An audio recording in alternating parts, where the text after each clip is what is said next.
welcome to the Eclectic Collection. My eclectors are having a good new year, I hope. And today we're going to talk episode 26, Sharkmania, which I took a lot of time to name because I'm obsessed with sharks. It occurred to me, and many people said to me when talking about content for the podcast, why haven't you done a shark one yet? And I think, it's a good question. So if you've paid attention, you know that I'm obsessed with Coca-Cola, and that's always been one of the passions of my life, collecting Coca-Cola paraphernalia. I like to drink Coca-Cola, obviously, but it's red and white stuff everywhere, all over my house and my classroom and my world. But the other thing that probably rivals that is sharks. I am totally obsessed with sharks. I love sharks. Of course, homage to the great white because he's the apex predator of the universe. I don't care what anybody says. Forget your crocodiles. Hard no. Basically, it's my brother's fault. In 1975, a wonderful thing happened. In the summer, Jaws came out. Dun, dun, dun, dun, dun, dun, dun, dun. And I was completely enamored with it. Now, I was a wee tot. And obviously, there's a huge age gap because I'm the oops baby of my family. So, in the summer of 75, when Jaws came out, probably, despite all of what Spielberg has ever done, I would argue the best work ever. Did grad papers about this, had written aesthetic papers about this, you name it. Love Jaws. What's not to love about shark carnage? But went to see it. My brother took me. I was a little kid. I literally think I was 2, because I'm vintage 74, and it was out in 75, and back then movies would stay for a good year in the theater because we just didn't have the turnover that we have now. And although it wasn't right when it came out, I know it was later and had been in for months and we had gone to see it. I was literally maybe 2 or just about to turn. And yes, I do remember that far back. I was so excited. First of all, he used to take me out all the time. So it was just a cool thing to go out in the gigantic Bronco that he had.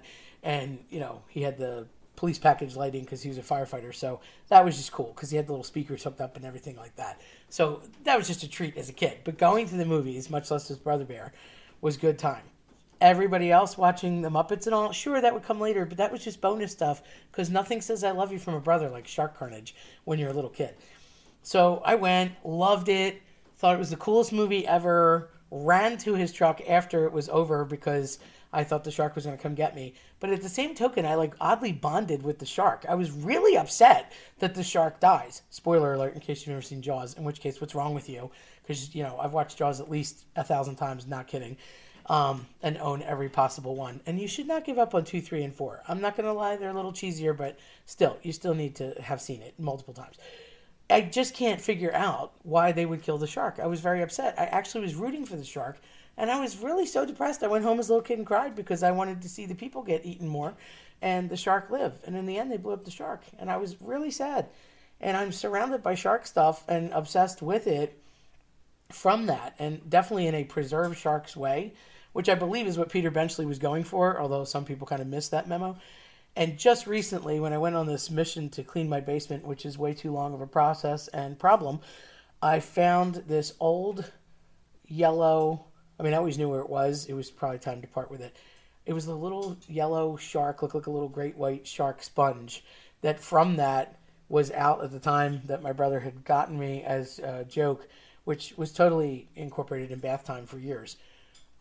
After he passed on from bath time, somehow, some way, he ended up just getting put on a hook somewhere in the middle of Dust Bunny Central, so you wouldn't want to use him anymore, but he was a very cool sponge that looked like a shark. I played with him so much, I accidentally ripped his fin.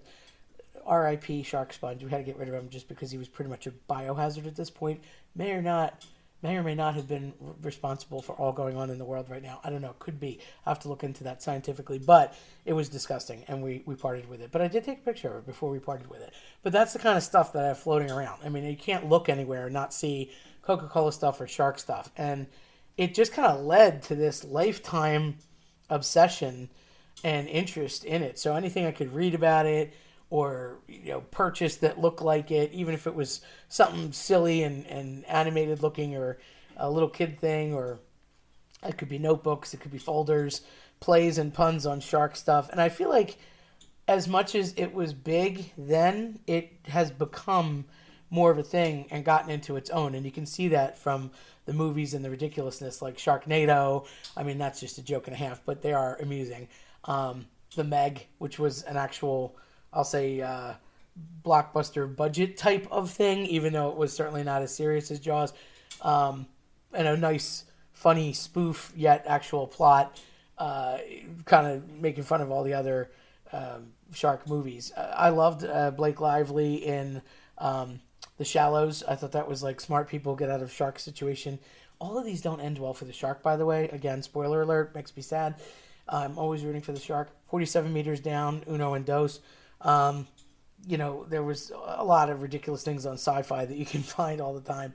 But I would find myself, at SeaWorld or going to aquariums or even just the local places. And I often would get warned, if not thrown out of the baby shark tank where you could like pet them. They're like, 2 fingers, 2 fingers. I got my whole hand and arm in the thing, like trying to pick them up along with the stingrays.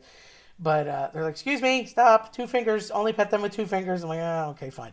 I wasn't going to steal them, I promise. It was just, I don't know. I feel like people are afraid of them. I love going in the ocean and just the concept of if I see a ray or any kind of fin, I do swim toward it. Call me nuts. I don't know. I just feel like I wouldn't get eaten. I feel like they would know that I love him and it would be fine. Call me crazy. Even dressed up like a shark for Halloween when I first started teaching. That was rough.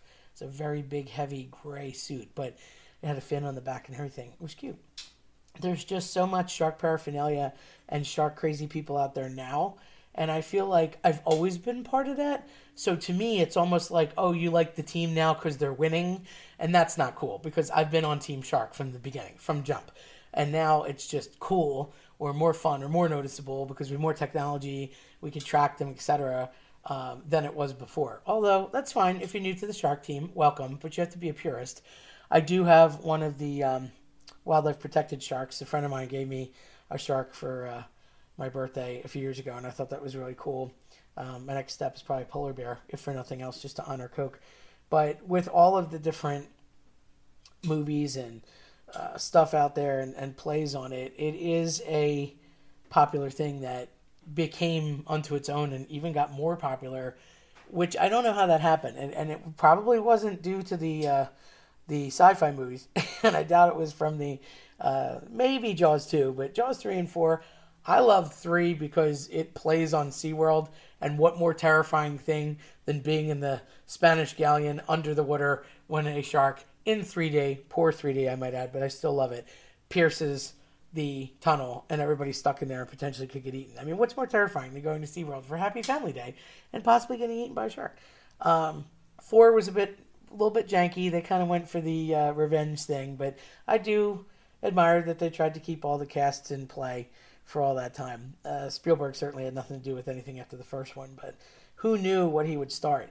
And when I read the novel and then I kind of went back to read more about the backstory of the novel. Peter Benchley, I feel bad because he did not want any kind of people to start finning and doing these terrible things to hurt sharks, which unfortunately is what came about. He was trying to preserve sharks, and he basically explained how important they were and integral. And the Meg, I mean, it's a joke, but it's not. I still say there's a couple of them swimming around, and we'll never see them. Maybe because they are deep down, like they say, under some curtain of bubbles, or maybe because they don't want to be seen. But think about it. Sharks have the cure to like cancer and Alzheimer's and everything else, and we just can't really keep them in captivity or harvest them the way they are. And sometimes I think it's weird. I feel like the keys to some things that we need to know on this earth are often locked in a place we can't get to. I see it. Sometimes you'll see a nonverbal student, and I think to myself, what if they know, what we don't know? Or you see someone who has a disability and they might be blind, but they hear so much better, or they might be deaf, but they see things that you don't, or see so much clearer.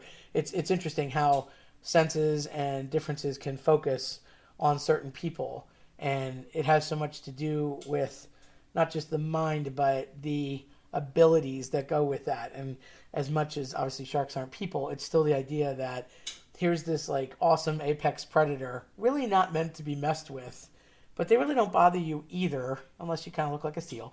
But for the most part, all they do is eat and swim and make little sharks, to quote Ricky Dreyfuss in Jaws 1. And it's true.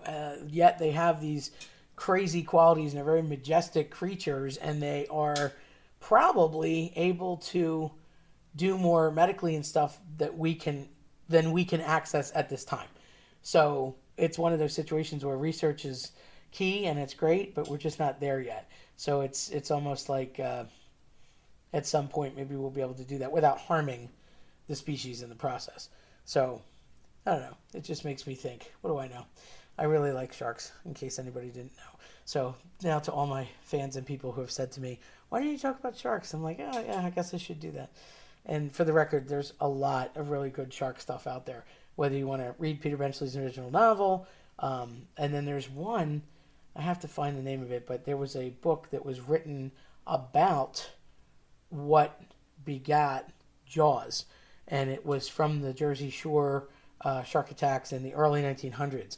And that book that was written about those shark attacks, more from a nonfiction perspective, is what created the interest, or sparked the interest for Peter Benchley to write his novel. Incidentally, fun fact, Peter Benchley is in Jaws as a cameo. He is the reporter on the beach in a suit with very bad 70s glasses, holding a microphone, saying a cloud in the form of a killer shark when he's discussing what's going on at the beaches in Amity Island, which is also funny because Amity does mean friendship, and it wasn't very happy that day.